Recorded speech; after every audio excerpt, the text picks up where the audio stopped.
Press the bell icon on the YouTube app and never miss another update. Hello friend, success for you में आप लोगों का स्वागत है।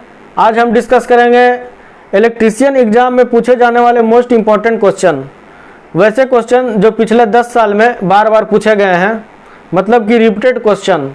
मैंने प्रीवियस 10 ईयर का क्वेश्चन को कलेक्ट करके 25 वैसे क्वेश्चन का कलेक्शन किए हैं जो कि बार बार पूछा गया है और मोस्ट इम्पॉर्टेंट भी है। तो आइए हम लोग इन्हीं 25 क्वेश्चन का डिस्कस करते हैं। ये क्वेश्चन अभी हाल ही में यूपी आरबीएनएल का एग्जाम होने वाला है, उसके लिए बहुत ही इंपॉर्टेंट है।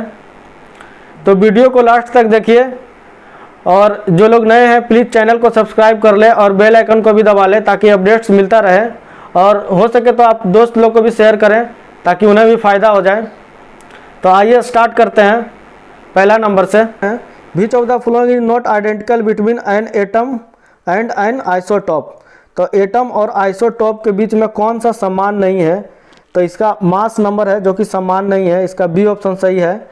बाकी ऑप्शन इसका है जो कि समान में गिनती आता है। Position in periodic table, atomic number और केमिकल प्रॉपर्टी, ये सब समान है लेकिन मास नंबर है जो कि समान नहीं है, इसलिए बी ऑप्शन इसका हो जाएगा।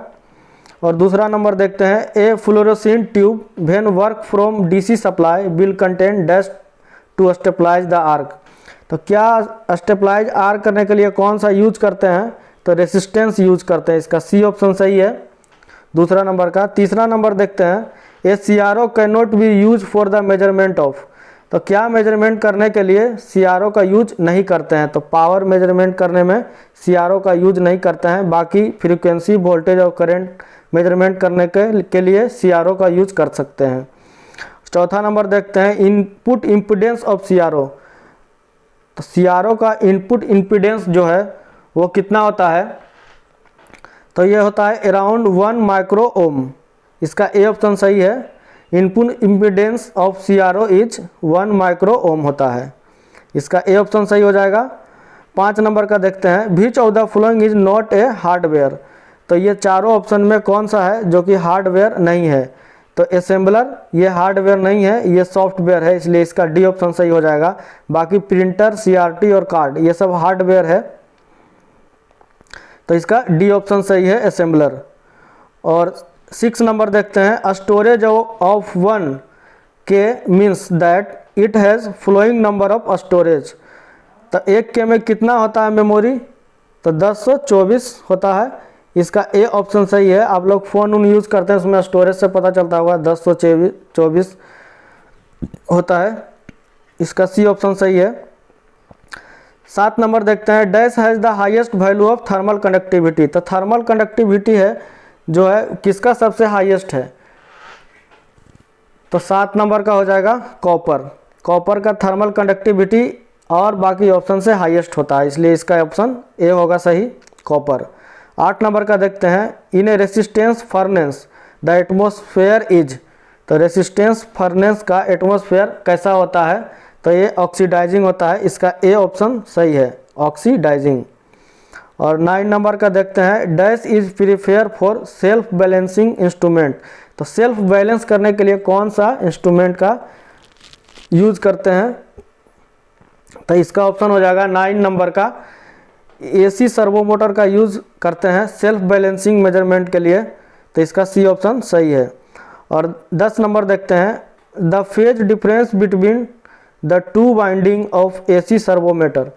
एसी सर्वो मोटर में 2 वाइंडिंग होता है, एक स्टार्टिंग वाइंडिंग और एक रनिंग वाइंडिंग। तो दोनों वाइंडिंग के बीच का जो फेज डिफरेंस होता है वो कितना होता है? तो 90 डिग्री होता है। फेज डिफरेंस कितना होता है? 90 डिग्री। स्टार्टिंग वाइंडिंग और रनिंग वाइंडिंग के बीच का फेज डिफरेंस 90 डिग्री होता है। और 11 नंबर देखते हैं। As compare to potentiometer which of the following is highest for LVDT. LVDT का मतलब होता है लीनियर वेरिएबल डिफरेंशियल ट्रांसफार्मर। तो इसका फुल फॉर्म भी याद रखिएगा, फुल फॉर्म भी कभी कभी पूछ लेता है। तो as compare to potentiometer which of the following is highest for LVDT.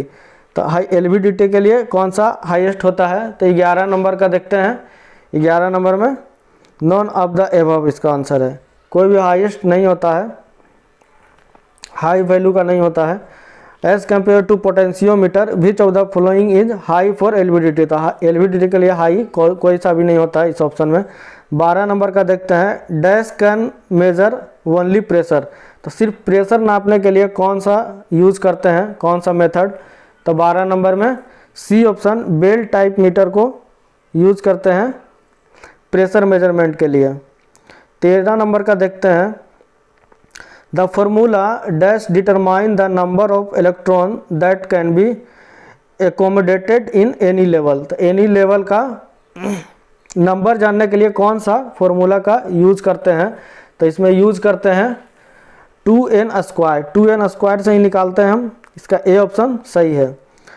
14 नंबर देखते हैं, commonly use conducting material are. Conducting material कौन सा है इसमें, कॉमनली यूज में लाते हैं कंडक्टिंग मटेरियल। तो कॉपर को भी लाते हैं, एल्युमिनियम को भी लाते हैं, इसलिए इसका दोनों ऑप्शन सही है, कॉपर और एल्युमिनियम। 15 नंबर का देखते हैं, the coil of DC motor starter are wound with wire.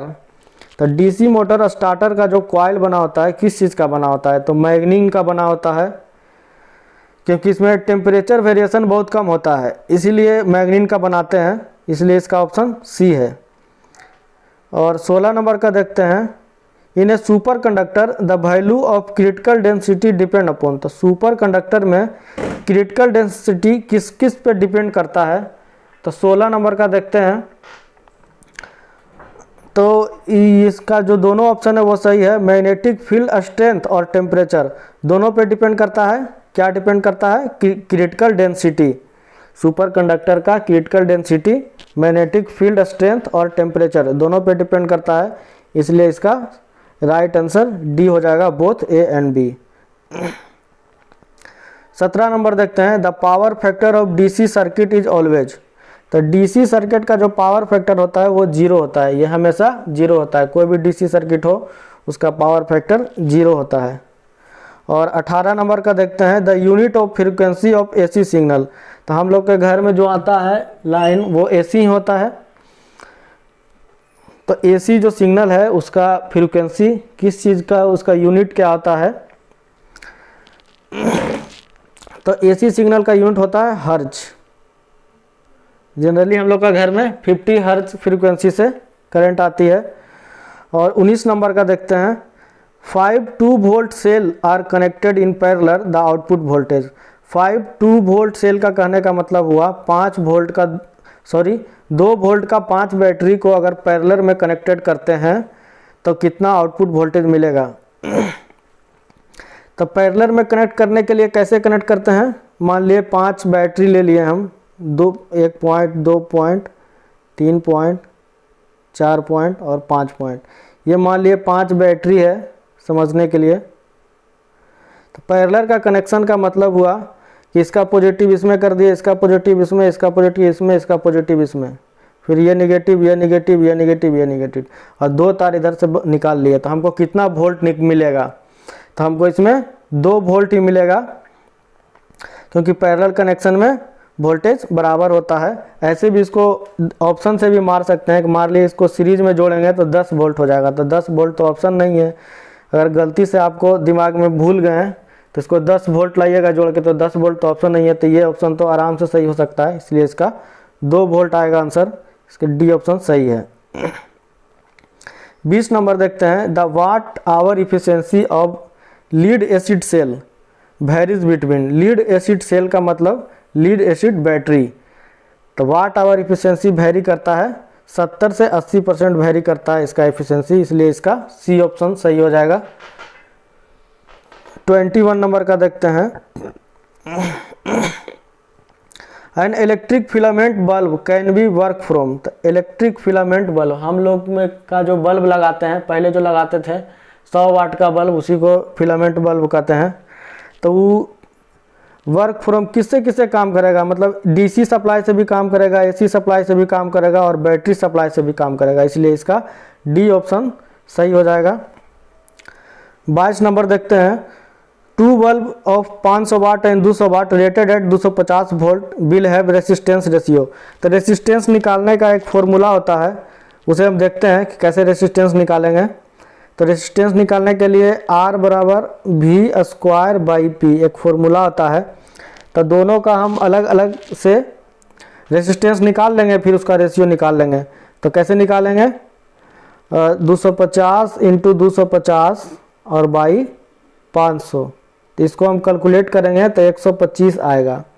उसी तरह से हम दूसरा पे भी निकालेंगे 250 इंटू 250 और बाई 200, तो इसको काट कूट करेंगे, कैलकुलेट करेंगे तो आएगा 625 और बाई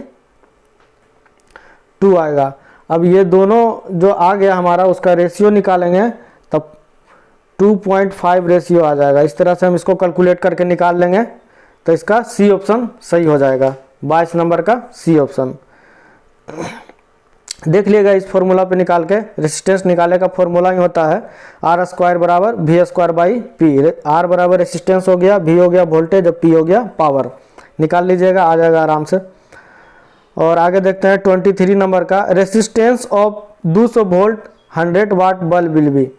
सेम उसी तरह से पूछा है, रेजिस्टेंस निकालना है। तो कैसे निकालेंगे? आर बराबर फॉर्मूला दिए थे, आर बराबर वी स्क्वायर अब बाई पी। तो वी कितना दिया हुआ है? 220 अगुने 220 बाई 100। तो ये काट देंगे, 0 से 0 ये कट गया, ये कट गया, 22 इंटू 22 484 आ जाएगा आंसर। इस तरह से निकाल लेंगे। वही फॉर्मूला ऊपर वाला है, आर बराबर वी स्क्वायर बाई पी, और फॉर्मूला पे पुट कर देंगे और काटेंगे तो हमारा 484 ओम आंसर आ जाएगा। इसलिए इसका सी ऑप्शन सही है। और 24 नंबर का देखते हैं, the flow of electric current in a solid due to. तो सॉलिड में जो इलेक्ट्रिक करंट फ्लो करता है, किसके कारण फ्लो करता है? तो ये इलेक्ट्रॉन के कारण फ्लो करता है, इसलिए इसका इलेक्ट्रॉन के कारण फ्लो करता है, इसलिए इसका ए ऑप्शन सही है, ए सही हो जाएगा। और एक लास्ट 25 नंबर देखते हैं, जो कि बहुत बार पूछा है एग्जाम में, बहुत ही इंपॉर्टेंट है। Equivalent resistance of series parallel circuit. ये एक सर्किट है जिसमें रेसिस्टेंस सीरीज में और पैरेलल में दोनों में लगा है। तो सीरीज पैरेलल का आप निकालने का जानते होंगे कि सीरीज में अगर रेसिस्टेंस होता है उसको डायरेक्ट जोड़ देते हैं, और पैरेलल में जब रेसिस्टेंस रहता है तो 1 बाई करके जोड़ते हैं।